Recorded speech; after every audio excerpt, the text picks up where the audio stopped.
नमस्कार दोस्तों, मैं राज पांडे। आप देख रहे हैं आरसीएन टुडे। आइए जान लेते हैं अभी की बड़ी खबर, मुख्य समाचार के बारे में। अभी की लेटेस्ट अपडेट के बारे में बात करेंगे, पूरी खबर विस्तार से देंगे। सच को सच कहेंगे, झूठ को झूठ कहेंगे, न पक्ष न विपक्ष, ओनली निष्पक्ष। इस चैनल के माध्यम से आपको विभिन्न प्रकार की जानकारी दी जाती है, चाहे भर्ती परीक्षा से संबंधित हो या पॉलिटिक्स न्यूज हो या आम जनता से जुड़ा कोई मुद्दा हो। पूरी खबर को विस्तार से बताया जाता है, आपको समझाया जाता है, गुमराह होने से बचाया जाता है। आज मैं आपको यूपी, बिहार, राजस्थान की 23 बड़ी खबरों के बारे में जानकारी दूंगा। विभिन्न समाचार पत्रों में आपसे संबंधित कई खबरें छपी हुई हैं जो आपके लिए अति महत्वपूर्ण है, लेकिन समाचार पत्र में जो खबरें छपती हैं पूर्णतः सही नहीं होती हैं। उसी का विश्लेषण करता हूं, आप तक पहुंचाता हूं, आपको समझाने का प्रयास करता हूं। सबसे पहले मैं बात करूंगा पटना की खबर के बारे में, जो कि बिहार में पड़ता है। आपको मालूम होगा कि डीएलएड प्रशिक्षुओं ने रिजल्ट जारी करने के लिए संघर्ष शुरू किया है। आपको बता दें, परीक्षा नियंत्रक को इसके संबंध में ज्ञापन दिया गया है। प्रशिक्षुओं ने मांग की है कि मूल्यांकन कार्य प्रारंभ कर जनवरी माह में रिजल्ट जारी हो। डीएलएड सत्र 2020 से 22 एवं 2019 से 21 के प्रशिक्षुओं का है मामला। तो देखना होगा कि ज्ञापन का कितना असर होता है, लेकिन मैं आपको जानकारी देना चाहता हूं कि मूल्यांकन कार्य 15 जनवरी के बाद स्टार्ट किया जाएगा। थोड़ा आपको वेट करना पड़ेगा। अगली अपडेट है दरोगा भर्ती को लेकर। बिहार की खबर है, पटना एडिशन में छपा हुआ है। जैसा कि आप अपनी स्क्रीन पर देख रहे हैं, राज्य में दरोगा बहाली का रास्ता साफ हो गया है। 2446 पदों के लिए अंतिम मेरिट लिस्ट जून में हुई थी जारी, यानी कि 21 जून 2021 को जारी की गई थी। सफल अभ्यर्थियों को पार्टी बना नए सिरे से केस दायर करने की दी छूट। मेरिट लिस्ट में नाम नहीं होने पर 372 अभ्यर्थियों ने दायर की थी याचिका। तो अब तक की सबसे बड़ी खबर है, पटना हाईकोर्ट ने मंगलवार को राज्य में दरोगा की 2446 पदों पर बहाली का रास्ता साफ कर दिया है। कोर्ट ने मंगलवार को दरोगा बहाली को चुनौती देने वाली 2 अर्जी को खारिज कर दिया है। साथ ही सफल अभ्यर्थियों को पार्टी बनाकर नए सिरे से केस दायर करने की छूट दी है। अगली अपडेट है बिहार की कोरोना कर्फ्यू को लेकर। बिहार में कल से नाइट कर्फ्यू की वापसी हो रही है। दुकानें रात 8 बजे तक ही खुलेंगी। अगली अपडेट है जो कि आपको जानना ज़रूरी है, आपके लिए बहुत ही महत्वपूर्ण है। इसरो का मिशन 2022 इस साल गगनयान से लेकर चंद्रयान 3 तक लॉन्चिंग की तैयारी की जा रही है। कोरोना वायरस के कारण साल 2021 में इसरो की गतिविधियां काफ़ी प्रभावित रहीं, लेकिन साल 2022 में यह कई मिशन शुरू किए जाएंगे। न्यू ईयर के अवसर पर वैज्ञानिकों को दिए गए संदेश में इसरो के चेयरमैन डॉक्टर शिवन ने यह बात कही है। गगनयान अभियान, आदित्य L1 और चंद्रयान 3 सहित कई प्रमुख अभियान भारत के लिए स्पेस में एक लंबी छलांग में साबित होंगे।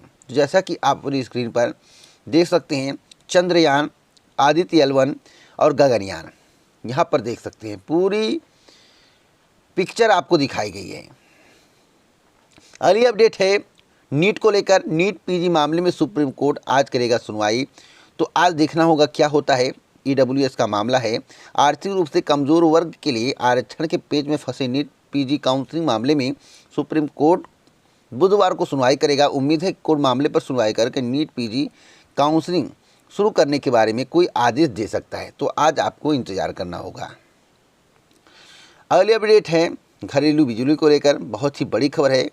आपको बता दें कि घरेलू बिजली 9.97% महंगा करने की तैयारी चल रही है। बिजली कंपनियों ने घरेलू और खेती किसानी की दरें सबसे अधिक बढ़ाने का दिया प्रस्ताव। तो अब तक की सबसे बड़ी खबर, ब्रेकिंग न्यूज़ है, आम बिजली उपभोक्ताओं को जोर का झटका लगने वाला है। अगली अपडेट है शिक्षक भर्ती को लेकर। शिक्षक भर्ती से संबंधित खुशखबरी है, अच्छी खबर है।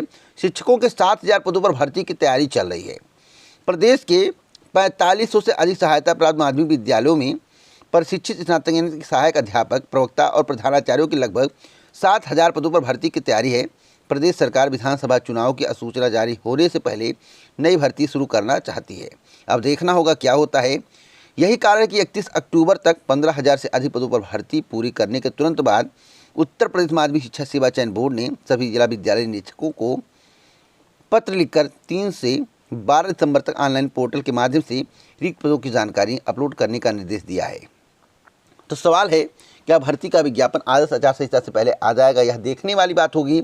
आ जाएगा तो आपकी किस्मत चमक जाएगी, आपका करियर बन जाएगा, आपको सरकारी नौकरी मिलने के अवसर मिल जाएंगे। अगर आप मेहनत करेंगे तो आपको सरकारी नौकरी मिलेगी। फिलहाल आने की संभावना है, अब देखना होगा कि शासन का निर्देश मिलता है या नहीं। अगली खबर यूपीपीएससी की है। यूपीपीएससी के द्वारा एक बहुत बड़ा बदलाव किया गया है, जो अभ्यर्थियों के हित में है। परीक्षा को सुचारुपूर्ण कराने के लिए यह बदलाव किया गया है। अब परीक्षाओं से 48 घंटे पहले मिलेगी केंद्र की जानकारी। केंद्र की जानकारी कैसे आपको मिलेगी, मैं आपको बताना चाहता हूँ। उत्तर प्रदेश लोक सेवा आयोग ने पारदर्शी और सुचारुपूर्ण ढंग से परीक्षा कराने की दिशा में एक कदम आगे बढ़ाया है। अब अभ्यर्थियों को परीक्षा के 48 घंटे पहले परीक्षा केंद्र की जानकारी मिलेगी। इसकी सूचना ईमेल, वेबसाइट या एसएमएस के माध्यम से दी जाएगी। प्रवेश पत्र में केवल जनपद और परीक्षा केंद्र का कोड ही लिखा होगा। तो अब तक की सबसे बड़ी खबर ब्रेकिंग न्यूज़ है। अगली अपडेट है, चुनाव की घोषणा के बाद रैलियों पर प्रतिबंध संभव। जैसा कि आपको मालूम होगा कि लगातार कोरोना की महामारी बढ़ रही है और यूपी में वर्तमान सरकार का ग्राफ भी गिर रहा है, आपको भली भांति मालूम होगा। पश्चिम बंगाल की क्या स्थिति थी, आपको यह भी मालूम होगा कि पश्चिम बंगाल में कोरोना की महामारी चल रही थी, लेकिन चुनाव प्रचार जारी थे, जिसके कारण जो देखने को मिला जो देखना नहीं था, यानी कि हमें जो देखना नहीं था वही देखने को मिला था। लगातार मौतें हो रही थी कोरोना महामारी के कारण। पश्चिम बंगाल चुनाव की तर्ज पर कोविड नियमों के तहत सख्ती करेगा आयोग। तो पश्चिम बंगाल में अंतिम समय में सख्ती किया गया था, तो क्या उत्तर प्रदेश में भी अंतिम समय में सख्ती किया जाएगा? क्या 5 राज्यों में भी अंतिम समय में सख्ती किया जाएगा जब चुनाव प्रचार समाप्त होने वाले होंगे, या अंतिम चरण होगा? यहाँ पर बताया गया है कि 5 राज्यों में होने वाले विधानसभा चुनाव की घोषणा होने के साथ ही सभाओं व रैलियों में कोविड प्रोटोकॉल के तहत सख्ती शुरू कर दी जाएगी। फिलहाल कोरोना के ओमिक्रॉन वेरिएंट के बढ़ते प्रसार के बीच भी चुनावी रैलियों, बाइक रैलियों, नुक्कड़ सभा व जनसभाओं पर कोई प्रतिबंध नहीं है। तो क्या मतलब है? जब प्रतिबंध नहीं है तो क्या मतलब है? कौन सा प्रतिबंध लगाया जाएगा? Night curfew? नाइट कर्फ्यू से क्या मतलब? रैली दिन में होती तो नाइट कर्फ्यू से क्या मतलब है?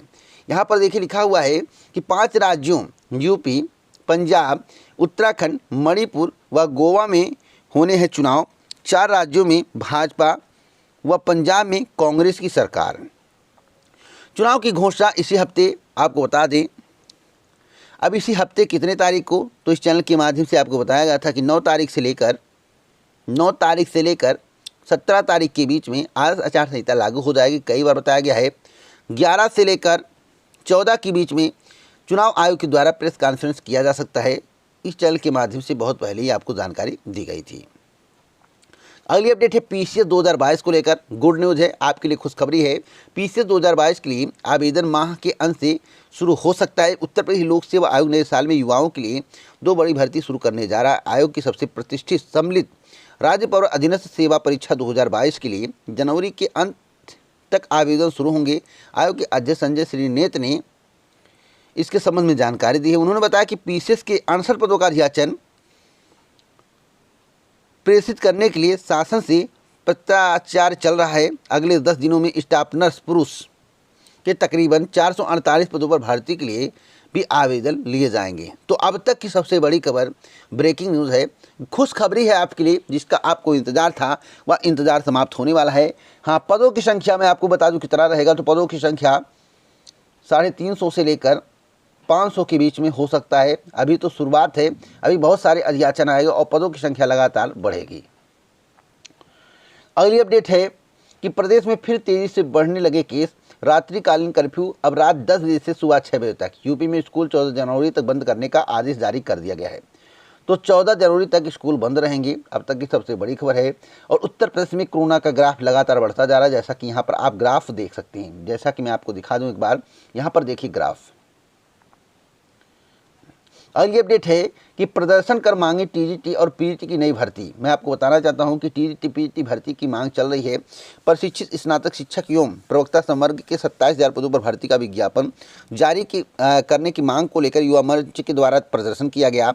बेरोजगारों ने माध्यमिक शिक्षा सेवा चयन बोर्ड के बाहर प्रदर्शन किया। प्रतियोगियों का कहना है कि सरकार के द्वारा अगर भर्ती का विज्ञापन जारी नहीं किया गया तो धरना लगातार चलता रहेगा।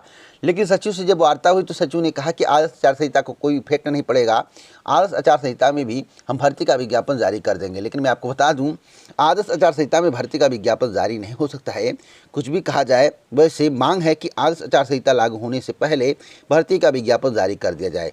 इस पर कोई स्पष्ट जवाब नहीं मिला है, वेट करते रहिए। कोई अपडेट मिलेगी तो इस चैनल के माध्यम से दी जाएगी। वैसे अभी भर्ती आने की कोई उम्मीद नहीं है।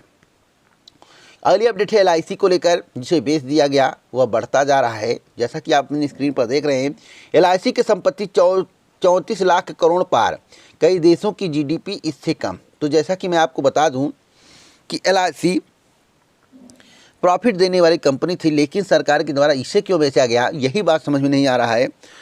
क्यों बेचा गया? अगर आपको कुछ जानकारी हो तो कृपया कर कमेंट बॉक्स में बताएं, क्योंकि आप कहते हैं कि इससे देश का विकास होगा। तो भाई मोदी जी सब कुछ बेच रहे हैं, उसमें क्या बेनिफिट है, उसके बाद क्या बेनिफिट होगा, भविष्य में आपका कैरियर क्या होगा, इसके बारे में कमेंट बॉक्स में बताना अगर आपको इसके संबंध में कुछ भी जानकारी हो।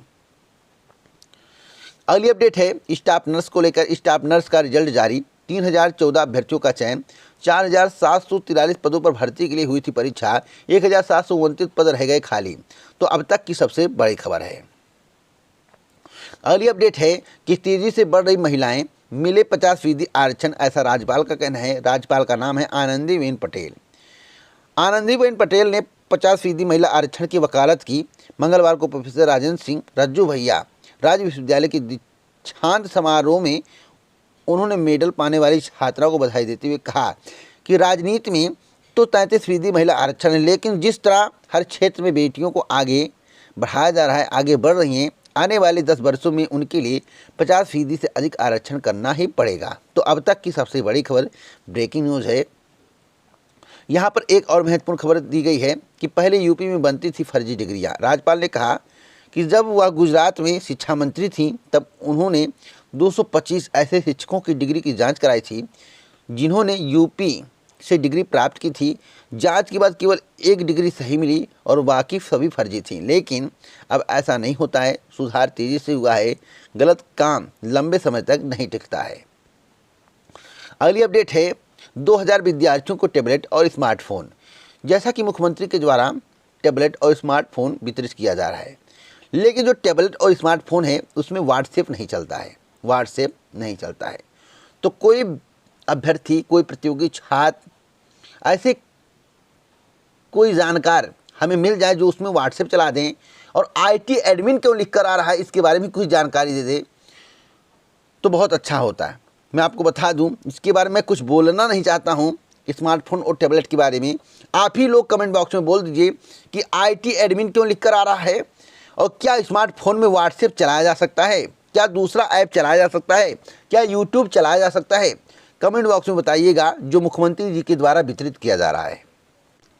अगली खबर कोरोना की महामारी को लेकर है।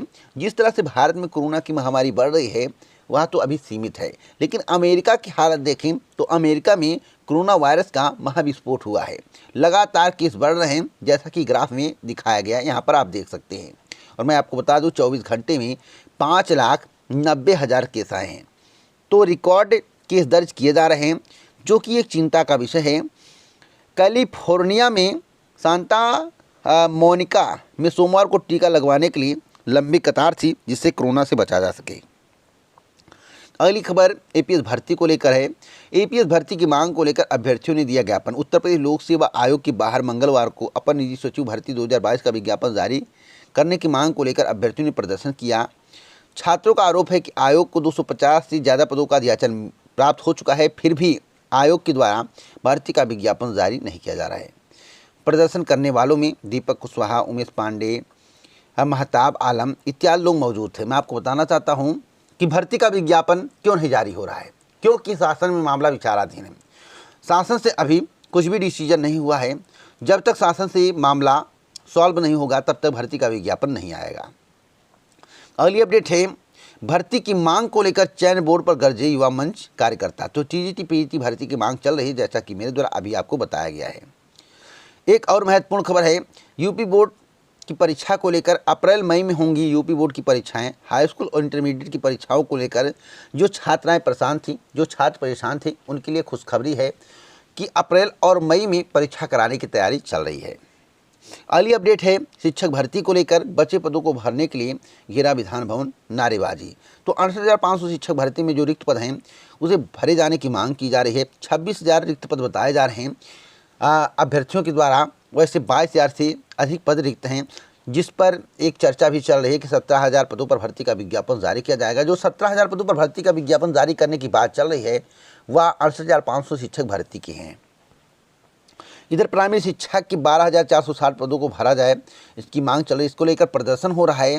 जैसा कि आप अपने स्क्रीन पर देख रहे हैं कि प्राइमरी शिक्षक भर्ती 2016 की 12,460 पदों को भरने की मांग को लेकर मंगलवार को बीटीसी पर शिक्षकों ने विधान भवन का घेराव किया। पुलिस ने जब उन्हें रोका तो सड़क पर बैठकर नारेबाजी करने लगे। तो इन अभ्यर्थियों को, इन प्रतियोगी छात्रों को, इन बेरोजगारों को इको गार्डन छोड़ दिया गया। अब इको गार्डन में बैठकर प्रदर्शन करें। अगली अपडेट है प्राथमिक शिक्षक भर्ती को लेकर। प्राथमिक शिक्षक भर्ती के 12,460 पदों को भरने की मांग, विधान भवन का घेराव, जैसा कि आप अपनी स्क्रीन पर तस्वीर देख रहे हैं। अगली अपडेट है कि 23 को होगी 19 केंद्रों पर टीईटी की परीक्षा। यहाँ पर देखिए बताया गया है, भदोही की खबर है या भदोही की न्यूज़ है, पूरे उत्तर प्रदेश की न्यूज़ नहीं। भदोही के समाचार पत्र में लिखा हुआ है कि उत्तर प्रदेश शिक्षक पात्रता परीक्षा 2021 निरस्त हुई। परीक्षा 23 जनवरी को होगी। जिले के 19 केंद्रों पर परीक्षा कराने की तैयारी चल रही। 15,581 परीक्षार्थी परीक्षा देंगे। तो तैयारियां लगभग पूरी हो गई हैं। अंतिम चरण चल रहा है तैयारी की। और मैं आपको बताना चाहता हूं, निर्धारित तिथि पर परीक्षा कराने की तैयारी, इसलिए आप जो है जमकर तैयारी करें। प्रथम पाली में 9,227 व द्वितीय पाली में 6,308 परीक्षार्थी दिमागी कसरत करने का काम करेंगे। अगली अपडेट है प्राइमरी शिक्षक भर्ती के पदों को भरने की मांग चल रही है। आपको बताना चाहता हूं कि रिक्त पद हैं, सरकार के द्वारा भरा नहीं जा रहा है। इधर 17,000 शिक्षक भर्ती की मांग चल रही है, उस पर भी सरकार टस-मस नहीं हो रही है। सवाल है सरकार इस पर कब एक्शन लेगी, सरकार कब इन अभ्यर्थियों की बातें सुनेंगी, बेरोजगारों की बातें सुनेंगी, यह बात समझ में नहीं आ रहा है। वैसे आदर्श आचार संहिता में बहुत कम समय बचा हुआ है। अगर आदर्श आचार संहिता से पहले भर्ती प्रक्रिया को पूरा कर दिया जाए या भर्ती का विज्ञापन जारी कर दिया जाए, तभी अभ्यर्थियों के लिए हितकारी है, प्रतियोगी छात्रों के लिए हितकारी है, बेरोजगारों के लिए हितकारी है। नहीं तो भर्ती फंसते हुए नजर आ रही है। तो अगर आप इसी प्रकार की ऑथेंटिक जानकारी प्रतिदिन चाहते हैं तो आप हमसे जुड़िए, चैनल को सब्सक्राइब करिए, बेल आइकन दबाएं, ऑल पर सेट करें, जिससे हमारे वीडियो का नोटिफिकेशन आप तक सबसे पहले पहुंच जाए, वीडियो को आप सबसे पहले देख पाएं। जय हिंद, भारत, नमस्कार।